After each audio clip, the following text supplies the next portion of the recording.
Afdhalul a'mali, amalan-amalan yang paling utama, paling afdol di syahri Dzulhijjah, pada bulan Dzulhijjah. Ini sekarang kita sudah masuk di tanggal 28 Zulqa'dah. Kemungkinan besar nanti masuk tanggal 1 Dzulhijjah itu bisa di hari Senin atau hari Selasa. Sebenarnya Allah Subhanahu wa taala aqsama bi suratil Badri.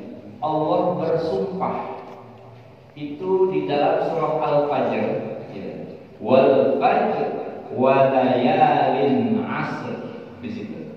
Nah, ini kita kasih garis bawah, dikatakan kata Allah wa layalin asr. Wal fajri, demi masa. Kalau kita belajar nahwu di situ ada wawu qasam. Allah bersumpah demi waktu fajar. Walayalin asrin, dan demi malam-malam yang 10. Kita fokus walayalin asrin. Nah, di sini para ulama mufassirin banyak perbedaan pendapat pada malam yang 10 itu. Malam yang 10 yang mana nih? Dikatakan banyak para mufassirin, ada yang mengatakan malam 10 awal Dzulhijjah.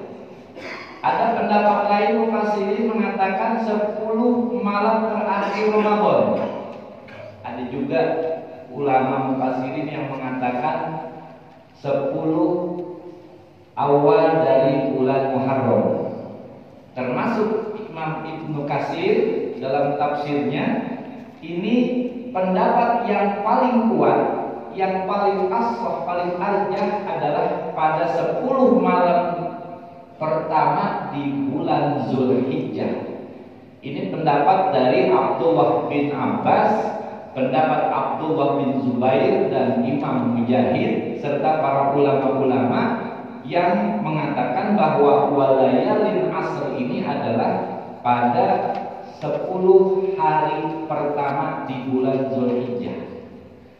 Wa idza aqsamallahu bi syai'in, kata pengarang, kalau Allah bersumpah dengan sesuatu, dalun ala hadza azmi makanatihi wa fadlihi, ini menunjukkan bahwa sesuatu itu memiliki keutamaan, memiliki keagungan, ya. Bi makanatihi wa fadlihi, pada kedudukan, pada tempatnya, wa fadlihi, dan keutamaannya. Nah, ini berarti kalau Allah bersumpah walayalin asr pada 10 hari pertama di bulan Dzulhijjah, berarti ada sesuatu keistimewaan di 10 awal bulan Dzulhijjah. Nah, di sini ya, wa qala Rasulullah sallallahu alaihi wasallam, sesuai dengan sabda Rasulullah, ma min ayyamin, tidaklah dari hari-hari al-amalus sholih, daripada amal soleh, fiha, pada amal itu, ahabbu ilallah, yang paling dicintai oleh Allah, min hadhil ayyami, yaitu pada 10 hari awal dari bulan Dzulhijjah. Itu amal soleh yang paling utama, yang sangat dianjurkan adalah pada 10 hari pertama di bulan Dzulhijjah. Maka memasuki awal bulan Dzulhijjah nih, kita udah siap-siap memperbaiki, mengambil, memuliakan bulan Dzulhijjah ini. Ini sabda pada hadis yang lain, idza dakhala asrul Dzulhijjah, apabila memasuki 10 awal bulan Dzulhijjah, fajidtum fit ta'ati, maka bersungguh-sungguhlah dalam ketaatan kepada Allah. Fa innaha, maka sesungguhnya pada 10 hari awal bulan Dzulhijjah, ayyamun faddalallah, Allah memberikan keistimewaan kepada orang-orang yang bersungguh-sungguh pada awal bulan Dzulhijjah, di 10 awal hari ini. Hadhil ayyamal asyarata, pada hari-hari yang 10 awal bulan Dzulhijjah. Kalau kita memuliakan sejak masuk awal Dzulhijjah, kita memuliakan dengan apa?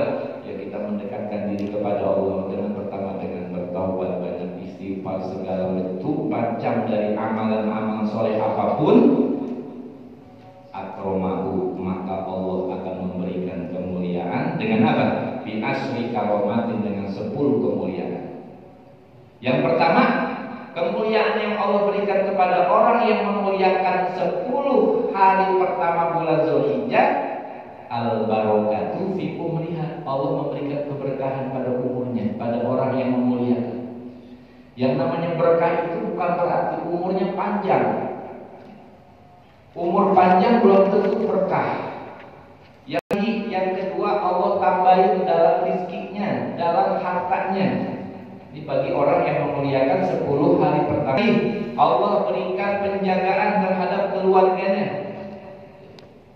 Wa taqfiru li sayyiati, Allah hapus segala kesalahan-kesalahan yang dia punya dosa, dihapusin sama Allah Subhanahu wa taala. Wa tad'ifu li hasanati, Allah lipatkan segala bentuk kebaikan-kebaikannya. Ya, karena bulan Haram, bulan yang dimuliakan, itu segala bentuk amal kebaikan dilipat gandakan. Tapi Allah mudahin bisa kerotih ketika dia mengalami sakaratul maut nantinya.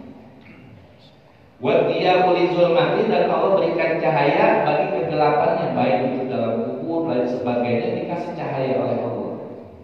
Wa tazkiru li mizani, dan Allah berikan beban yang berat bagi amal kebaikannya ketika pada yaumul mizan, ketika ditimbang nanti pada hari kiamat.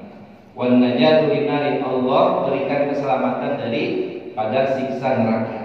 Was-su'udu ala darajati, dan juga Allah akan tingkatkan, akan naikkan derajatnya nanti di dalam surganya Allah Subhanahu wa taala. Ini bagi orang-orang yang memuliakan 10 hari pertama di bulan Zulhijjah. Sekarang amalan apa saja yang memang termasuk amalan-amalan yang paling mulia? Banyak amalan yang mulia di bulan Zulhijjah ini. Salah satunya adalah as-siyam, berpuasa sunnah.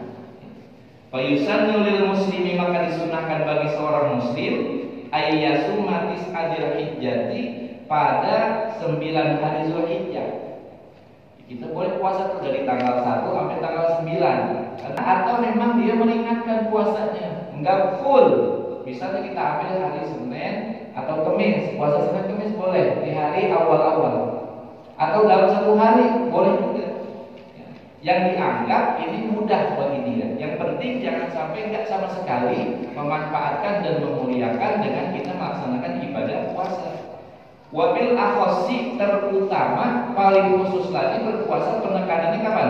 Shaum yaumin tarwiyah, pada hari tarwiyah di tanggal 8. Ini tanggal 8. Wa yaumu arafah, dan pada hari Arafah di tanggal 9. Ini yang umum.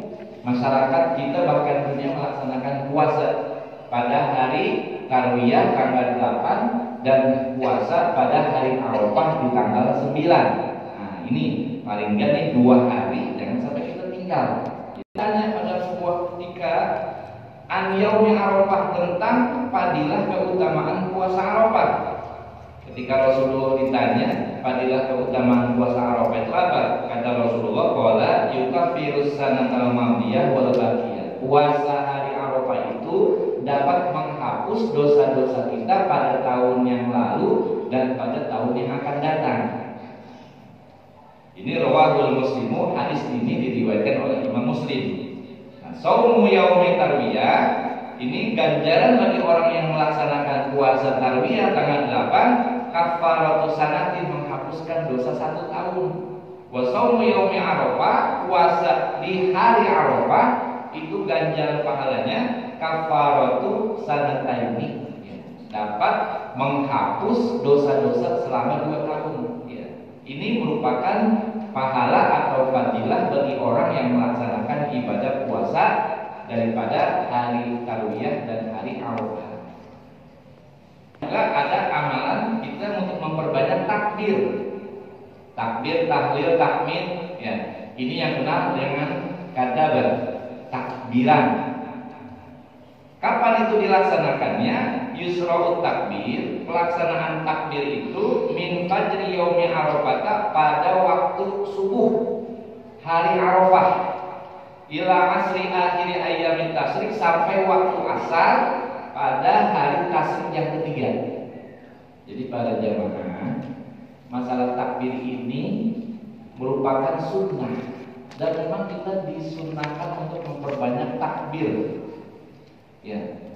Kenapa? Dengan kita takbir muqayyad. Kalau takbir mursal, takbir yang tidak ada kaitannya dengan pelaksanaan sholat. Kapan dilaksanakannya? Pada terbenamnya matahari sampai pada imam melaksanakan takbir sholat id. Misalnya Idul Fitri, terbenamnya matahari itu pada awal Syawal, ya, terbenam matahari. Nah, itu dimulai takbir mursal namanya. Terus dilaksanakannya, tidak terikat dengan waktu sholat. Sampai besok pagi dilaksanakannya ibadah sholat Idul Fitri. Ketika imam takbir sholat id, Allahu Akbar, maka habislah takbir di situ. Ya. Itu namanya takbir mursal. Ada lagi takbir muqayyad. Ya. Takbir mursal ini juga ada pada Idul Fitri dan Idul Adha. Terbenamnya matahari, ya, pada hari awal Syawal atau juga pada tanggal 10 Zulhijjah, memasuki awal dari malam Zulhijjah tanggal 10 disunnahkan takbiran. Berarti waktu maghrib tuh, ya, sampai pelaksanaan sholat Idul Adha. Itu namanya takbir mursal. Yang kedua, takbir muqayyad. Takbir muqayyad ini takbir yang ada kaitannya dengan pelaksanaan sholat. Bukan hanya sholat 5 waktu saja, juga sholat sunnah, termasuk sholat jenazah. Kapan ini? Untuk takbir muqayyad, karena kaitannya dengan sholat, maka disampaikan sunnahnya itu adalah pada hari Arafah waktu subuh, pelaksanaan sholat. Habis subuh kita takbir, entar zuhur takbir lagi, habis asar takbir lagi. Nah, masuk maghrib itu namanya takbirnya takbir mursal. Waktu subuh sampai hari tasyrik yang ketiga pada waktu asar. Ini pendapat Ibnu Hajar Al-Haytami, ya, sampai waktu asar. Tapi kalau Imam Romli, ya, Imam Romli dia menyatakan pelaksanaan takbir muqayyad sampai waktu maghrib. Kalau Ibnu Hajar, kemudian Imam Nawawi, ini pentolan-pentolan mazhab Imam Asy-Syafi'i ini, itu yang namanya takbir muqayyad dari tanggal 9 waktu subuh sampai dengan hari tasyrik ketiga di waktu asar. Biasanya ya kita sunnah nih, sunnah muakkad. Jangan sampai kita tinggal. Malamnya kita takbir, ya takbir mursal, ya, maka paginya kita laksanakan sholat id. Luar biasa orang yang bertakbir. Semakin banyak takbirnya, semakin hidup hatinya nanti pada hari kiamat, di mana para hati orang-orang yang lain itu mati karena sibuk dengan kesibukan huru hara pada hari kiamat. Ini yang nanti pembahasan tersendiri. Saya kutip sedikit aja, nanti baru masuk di kitab Riyadhul Badi'ah. Udhiyah ini merupakan sunnah muakkadah. Wa tusra'ul udhiyatu fi yaumin nahar. Udhiyah, berkurban itu disyariatkan, dilaksanakan pada yaumin nahar, pada hari nahar, yaitu pada tanggal 10, yaitu pada awal hari Id. Ba'dahu artinya setelah kita melaksanakan sholat Idul Adha. Lanjut sampai berlangsung wa ayyamut tasyrik, sampai pada hari tasyrik. Kalau kita pada hari 10 enggak kita motong kambing, motong sapi, boleh juga pada hari tasyrik. Pada hari yang ke-11, hadis Sayyidatina Aisyah, ma'amila adamiyun, tidaklah ada amal manusia, min amalin, dari beberapa amal kebaikan, yauman nahri, pada hari nahar, ahabba ilallah, yang paling dicintai Allah. Jadi amalan di tanggal 10 tuh hari nahar, tidak ada amalan soleh yang paling mulia, ya, melainkan min ihraqi damin, yaitu memunculkan darah hewan kurban. Artinya apa? Berkurban, baca Quran, sedekah. Sunnatun muakkadatun, udhiyah ini sunnah muakkadah alal kifayati, berdasarkan kifayah, artinya kolektif. Maksudnya gimana? Udhiyah berkurban ini sunnah yang sangat dianjurkan, yang bersifat kifayah. Kita di rumah ada 5 orang, kemudian ada anggota keluarga itu melakukan kurban min ahlil bait, dari anggota keluarganya, kafa an jami'ihim, maka cukup mewakili semuanya. Wala tajibul udhiyatu illa bin nadri, dan tidak wajib udhiyah itu illa bin nadri, kecuali udhiyahnya kurban yang sifatnya nazar. Misalnya amal sholihah yang lain, diantaranya betul min nawafil ibadah, seperti amalan-amalan ibadah sunnah, as-sholat, seperti sholat sunnah, was-sodaqah, wa qiraatul Quran, baca Quran, was-sholatu ala nabi, banyak baca sholawat kepada nabi, wal istighfar, juga banyak istighfar, taubat, wa qiyamul laili, dan juga kita mendirikan qiyamul lail malamnya, wa birrul walidain, juga kita bakti kepada kedua orang tua. Orang tua masih ada, yang sudah meninggal, tetap bakti dengan apa? Ya, wassalawatu alaihima, kita banyakin doa untuk kedua orang tua kita yang sudah wafat.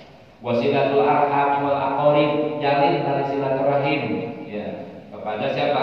Kerabat-kerabat. Itu kalau kita lagi hari Idul Adha, kita ngumpul misalnya, itu bagus ya, karena menjalin tali silaturahim. Wa ifsa'us salam, ya, perbanyak salam, artinya absus salam, sebarkan salam, assalamualaikum, gitu ya. Wa in anfa, juga kita memberikan banyak makanan. Ya, ini termasuk amalan daripada Sayyidina Ibrahim alaihissalam. Kenapa sih Sayyidina Ibrahim itu digelari dengan Al-Khalil, kekasih Allah? Dia mengamalkan bangun Ka'bah, satu sisi 1000 rakaat. Satu kita lihat gede doang, wah gede nih, cakep nih, dagingnya banyak. Benar sih, tapi kita harus tahu ukuran usianya. Kalau ideal, artinya onta itu adalah 5 tahun jalan, 6 tahun. Kalau misalnya bakoroh, sapi, termasuk kerbau, itu adalah 2 tahun jalan, 3 tahun. Kalau makzun, manis, kambing Jawa atau kambing kacang, dia ukurannya 2 tahun jalan, 3 tahun. Itu minimal 2 tahun. Itu dia harus sehat, ya. Sehat maksudnya apa? Nggak ada cacatnya. Karena di sini disampaikan wala yujzi'u matihi harokun walau yasiron. Dia nggak boleh satu harokun itu, makjarokun itu apa? Nggak punya koreng-korengan. Ya. Artinya banyak penyakit di situ. Ya. Itu nggak boleh. Walau yasiron, meskipun sedikit. Ya. Ini bisa mempengaruhi di annahu yufsidul lahma, jadi bisa mempengaruhi kepada dagingnya. Yang dikatakan hewan buat kurban itu dia jangan sampai pincang. Ya, pincang. Kita lihatin dulu, kita pincang, kita beli, repot.